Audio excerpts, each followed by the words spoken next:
बड़े भाई का लालच, छोटे भाई का सबक। रामेश्वर नामी एक छोटा सा गांव था जिसमें महेंद्र नाम का एक किसान रहता था। उस किसान के दो बेटे थे। एक बेटे का नाम रघु और दूसरे बेटे का नाम रवि था। रघु बहुत होशियार था, लेकिन रवि उतना ही भोला भाला था। महेंद्र कुछ दिनों से बहुत बीमार था। उसने सोचा कि सारी जायदाद उन दोनों बेटों के नाम कर दूं। फिर उसने अपने बड़े बेटे को बुलाया और बुलाकर कहने लगा, देखो बेटा रघु, मुझे लगता है कि मैं बहुत ज़्यादा दिन तक ज़िंदा नहीं रहूँगा।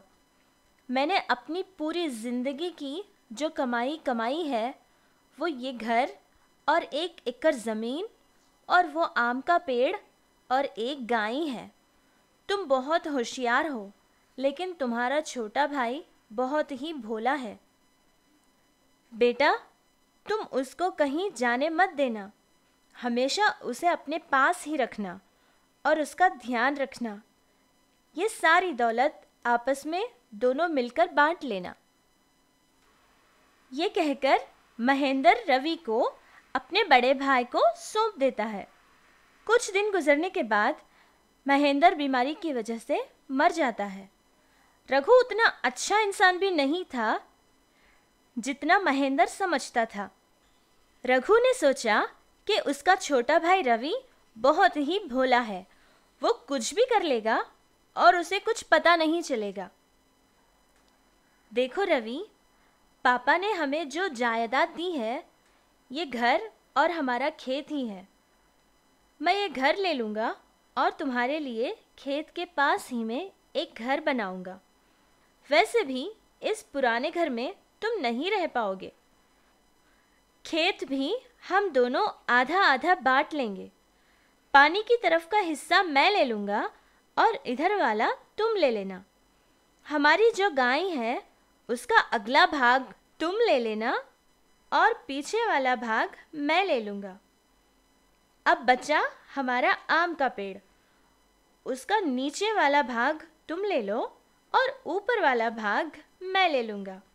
पेड़ की ठंडी ठंडी साये का अच्छे से मज़ा लेना। ये क्या भैया, सारी मेहनत सिर्फ आप ही करेंगे क्या?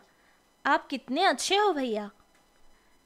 इस तरह रघु अपने छोटे भाई रवि को जायदाद में हिस्सा दे देता है। गांव में जो घर था वो उसने ले लिया और गांव के बाहर जो उनका खेत था वहां रघु ने एक घर बनवाकर रवि को दिया। जिस तरफ पानी बहता था वो हिस्सा खुद ले लेता है और जहां पानी नहीं पहुंच पाता था वो छोटे भाई को दे देता है। लेकिन रवि अपने भोलेपन की वजह से ये सारी बातें समझ नहीं पाया। हर दिन बेचारा रवि गाय को घास खिलाता और उसकी देखभाल करता था। बड़ा भाई रघु गोबर वगैरह को साफ करके अपनी खेती ले जाकर अपने खेत में डाल लेता था ताकि उसकी फसल अच्छी उगे। बड़े भाई को गोबर उठाता देख रवि को बहुत दुख होता था। रवि ने रघु से एक दिन कहा, भैया, आप कितनी मेहनत करते हो, मैं तो सिर्फ इसको खाना खिलाता हूँ, लेकिन आप उसकी सारी सफाई करते हैं। आपका इतना काम करना मुझसे देखा नहीं जाता। एक काम करते हैं, गाय का अगला हिस्सा आप ले लो और पीछे वाला हिस्सा मैं ले लूँगा, ठीक है? नहीं नहीं मेरे भाई, इसकी कोई ज़रूरत नहीं। ये सब मेहनत तुम्हें करने की कोई ज़रूरत नहीं है, मैं सब देख लूँगा। रवि हर दिन आम के पेड़ को पानी डालता था और उस पेड़ के साए के नीचे आराम करता था। अरे भैया, कितनी देर उसी धूप में काम करते रहेंगे? थोड़ी देर के लिए यहाँ इस पेड़ के नीचे आकर विश्रांत कीजिए। नहीं, वो पेड़ की साया तो सिर्फ तुम्हारी है। मैंने कहा था ना, उस साये का मज़ा सिर्फ तुम ही उठाओ। रवि को लग रहा था कि उसका बड़ा भाई उसे काम करता हुआ देख नहीं सकता, इसीलिए ये सब वो खुद कर रहा है। इसी तरह कुछ दिन गुजरने के बाद रघु ने शादी कर ली। रघु की पत्नी भी उसी की तरह बहुत ही ज़्यादा लालची थी। फिर रवि ने भी एक दिन एक अच्छी लड़की से शादी कर ली। रवि की पत्नी बहुत समझदार और होशियार भी थी। रवि के बड़े भाई की सारी करतूतें देख रही थी। इसी तरह कुछ दिन गुजर गए। फिर एक दिन उस गाय ने बच्चा दिया। ये देखकर रवि बहुत ही खुश हो गया और कहने लगा, भैया, ये गाय का बच्चा कितना प्यारा है। आज से हर दिन मैं ही इसकी देखभाल करूँगा। तुम क्यों इसका ध्यान रखोगे? ये तो गाय के पीछे के हिस्से से आया है ना, तो इस बच्चे का ध्यान मैं ही रखूँगा और वो अपने माँ का दूध ही पिएगा। तुम्हारी यहाँ कोई ज़रूरत नहीं है। रघु की बातों से रवि को बहुत दुख हुआ। रघु हर दिन गाय का दूध भी ले लिया करता था। रवि की पत्नी रघु का किया सारा धोखा पहचान लेती है और बहुत ही ज़्यादा दुखी हो जाती है। ये बात उसे पता चल जाती है कि उसका पति कितना भोला है। सुनिए जी, आप बहुत ही भोले हैं। इसी भोलेपन का फ़ायदा आपके बड़े भाई उठा रहे हैं। गाय को तो चारा आप खिलाते हैं और उसका दूध आपके बड़े भाई ले लेते हैं। अब मैं कर भी क्या सकता हूँ? भैया ने मुझे आगे वाला भाग ही दिया था और गाय के बच्चे को तो मुझे छूने भी नहीं दिया। भैया के इस बर्ताव से मुझे बहुत दुख हो रहा है। आप वैसा ही कीजिए जैसा मैं कहूँगी। रोज की तरह रघु गाय का दूध निकालने के लिए बैठता है कि सामने खड़ा रवि एक लकड़ी से उस गाय के पैर पर जोर की मार मारता है। फिर उस गाय ने दूध निकाल रहे रघु को अपने पैर से बहुत जोर से मारती है, जिसकी वजह से नीचे बैठा रघु वहीं गिर जाता है। क्या हुआ रवि? क्या कर रहे हो? उस गाय को क्यों मार रहे हो? कुछ नहीं भैया, वो तो मैं मच्छरों को भगा रहा था। ये सुनकर रघु फिर से दूध निकालने के लिए बैठता है। रवि फिर से उसी लकड़ी से गाय को मारता है। अचानक गाय उड़कर रघु को लात मार देती है। हर बार इसी तरह रघु दूध निकालने के लिए बैठता, रवि गाय को लकड़ी से मारता और गाय रघु को मारती। फिर रघु नीचे गिर जाता। कुछ देर बाद रघु को अकल आ गई और अपने छोटे भाई से कहने लगा, ठीक है मेरे भाई, अब बस करते हैं और कल से मैं भी गाय को चारा खिलाऊंगा। फिर दूध भी हम दोनों आपस में मिलकर बांट लेंगे। अपने बड़े भाई को बदलता हुआ देख रवि बहुत खुश हो गया। इसी तरह कुछ दिन और गुजर गए। आम के पेड़ को फल लगने लगे। फिर रघु उन सारे फलों को तोड़ना शुरू करता है।